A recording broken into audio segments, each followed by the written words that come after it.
right, in breaking inputs coming in, that is Prime Minister Narendra Modi in UAE, currently inspecting the Guard of Honor, and those are the latest visuals we are showing of a big bear hug between the UAE President and the Indian Prime Minister. Quite a warm welcome, as we've always seen. This is one bilateral relationship that has only grown from strength to strength under the aegis of the Indian Prime Minister. Much is to be credited to Prime Minister Narendra Modi, who will also be inaugurating the first Hindu temple in Abu Dhabi. But that, as of now, the latest visuals we are bringing to you of the Indian Prime Minister, accompanied by the UAE President. And the Prime Minister, as we all can see, is inspecting the Guard of Honor. It was just a while ago that Prime Minister Modi arrived in Abu Dhabi. And this is the big state visit that Prime Minister is making to UAE. In fact, he's embarked on a 2-day visit to UAE. And this is, as we all know, Prime Minister's 7th visit to the UAE since 2015 and the 3rd in just the last 8 months. Much is on the agenda as far as the bilateral meet is concerned, but the special highlight of Prime Minister's visit to UAE this time is going to be the inauguration of the first Hindu temple in Abu Dhabi. As we all know, that Prime Minister will also be interacting with the Indian diaspora, that is close to 35 lakh in UAE alone. And it is the people-to-people ties between UAE and India that also create that special bond for the two countries. All right. Let's quickly go across to Abhishek Jha, who's on the phone line with more details. Abhishek, take us through the Prime Minister's itinerary for the day. What should we expect as far as the agenda of the bilateral meet is concerned? Well, the first thing the Prime Minister is going to be doing is will be his bilateral engagement. That will be a few minutes from now. That's the first engagement he has for today. And afterwards, he will be going for a Ahlan Modi event. That will be little in the evening.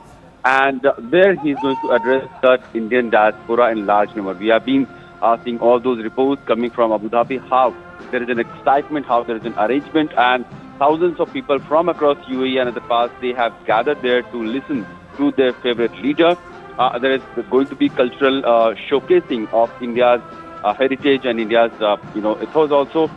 But Prime Minister Modi is going to connect with the diaspora. This is Prime Minister's 7th visit in UAE in the last 10 years. So that underlines how much of importance India has given to UAE. And if we go a little broader than the entire Gulf region, how West Asia has been little important in Prime Minister Modi's international policy matters, that is evident with Prime Minister's back-to-back visit in these regions. Abhishek, another highlight that remains of this 2-day visit is going to be the inauguration of the first Hindu temple in Abu Dhabi, which is something the Prime Minister will be doing tomorrow. But having said that, when you talk about the kind of mandir inaugurations we've seen from Ayodhya all the way to Abu Dhabi, this clearly is a win-win, not just for Indian Prime Minister, but for the BJP government too. Well, this is clearly a symbolic victory or symbolic, high point in India-UAE relationship as well, and also a commitment that UAE has shown for the people of Indian origin or people who go UAE and work in the social economic contribution of the country. We have known about 4 million Indian people are living in UAE, and for UAE to allow them to practice their faith, to follow their religion is a big thing, because these are Islamic countries essentially, and they don't encourage much other religions, right, in the middle of their country. Yes. All right, Abhishek, thank you for bringing in all those details. In the meantime, let's also quickly cut across to Siddhant, who's joining me live from Abu Dhabi this hour. Siddhant, the Prime Minister has just inspected the Guard of Honor. Having said that, before we dive deeper into the big highlight as far as the temple inauguration is concerned, take us through the agenda of the bilateral meet that's all expected to happen in just a few minutes from now. Well, that's right. So Prime Minister has arrived in Abu Dhabi, and perhaps he is meeting the President of UAE and ruler of Abu Dhabi, Sheikh Mohammed bin Zayed Al Nahyan. And we are putting out that those visuals for our viewers and perhaps there is also a guard of honor ceremony that has been conferred on Prime Minister Modi at the time of his arrival at the presidential palace. Now, we are expecting bilateral talks to begin in some time from now. And trust me, these are the historic times in India-UAE relations. For 34 years before 2015, there was not a single high-level visit. But here we are living in times where this is Prime Minister Modi's 7th visit to UAE and also the 3rd visit in last 8 months. So that itself talks about the people-to-people ties and also the mutual understanding and trust between the two countries. Siddhant, it's very interesting that you're talking about the people-to-people ties, and I can't help but ask you this, considering you're already at the Zayed Stadium, which is all decked up for the Elan Modi event. That's in itself a remark on the kind of people-to-people ties that India and UAE share. Not to forget that Prime Minister will also be inaugurating the first Hindu temple tomorrow. Having said that, how far has this bilateral relationship come under President Al Nahyan and Prime Minister Narendra Modi? Well, first of all, let's give a glimpse to our viewers what is happening here at Zayed Stadium. Now, behind me, you can see this Garba performance is going on, and these are the rehearsals that are right now underway ahead of Prime Minister's address in the evening. So we can expect cultural programs to begin in some time from now at a stadium.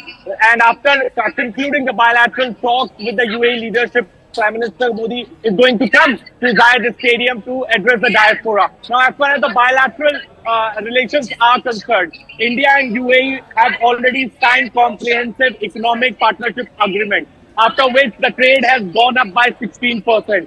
The total trade between the two countries stands at $85 billion, and UAE is the 3rd largest trading partner of India. Other than SEPA, IMEC, which was signed during G20, and UAE is a partner. So the corridor is also being built from Europe to India, and UAE is a key partner in that corridor. As far as people-to-people tie is concerned, the 3 million diaspora in UAE perhaps represents the multicultural society of UAE. Then there is IIT New Delhi campus, which is coming up in Abu Dhabi. The military of both countries do joint exercises. And, other than this, India also takes care of the food security of UAE. So there is a lot that we can talk about as far as India-UAE relations are concerned. And most of these developments have taken place in last 9 years of Prime Minister Modi's tenure, from 2015 to 2024. And that is the reason that at the very beginning I said that these are the historic times as far as India-UAE relations are concerned, and very rare to be seen that a leader of a country is making 3rd visit in 8 months to any other country. Absolutely. Siddhant, another highlight that remains of this eventful visit of the Prime Minister is the World Government Summit that will be taking place in Dubai. Having said that, we've already seen how UAE was an integral part of the G20, and perhaps it's Prime Minister Modi's time to sort of reciprocate that kind of contribution, because he'll also be making a key address to world leaders who will be attending this summit. Take us through how significant this summit is. Absolutely. And in fact, during G20 summit, UAE was a special guest to New Delhi. And at the time of COP28, if you remember, on 1st of December, Prime Minister Modi was given the status of the head of the state to speak or to address the gathering. None of the other leaders got that opportunity during COP28 summit. Also, interestingly, India supported UAE's induction in SCO, and perhaps India lobbied for UAE's induction in